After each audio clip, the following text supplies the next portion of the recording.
Hey, Joni here from Hangar Ready.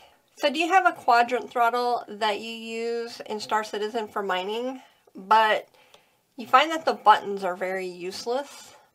Well, I have a good solution for you.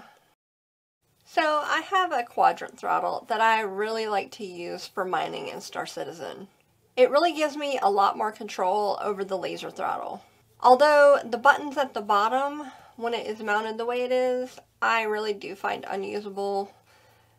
You really got to get your hand down really low. It's just not in a good spot. The solution I found is this 45-degree mount. Now to mount it, you have to take the quadrant off of its own base, and then you screw the mounting base to one side of this 45-degree angle and the quadrant to the other side. You will still use the quadrant's base to screw onto the table, but it will now be at a higher 45-degree angle.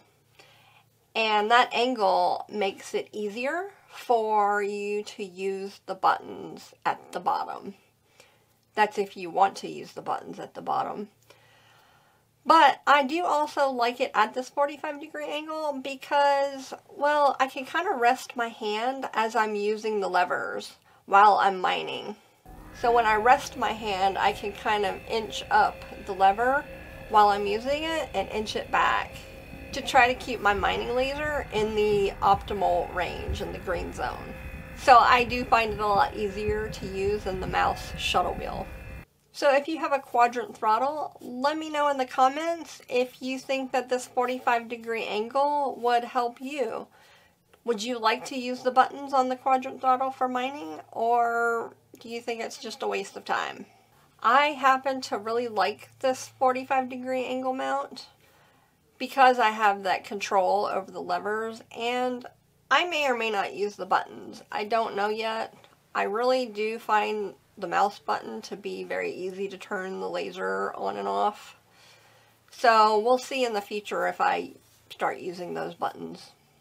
So that is how you can mount your quadrant throttle at 45-degree angle. If you enjoyed this video or you found it very helpful, please hit the like and subscribe buttons, and I'll see you around the verse.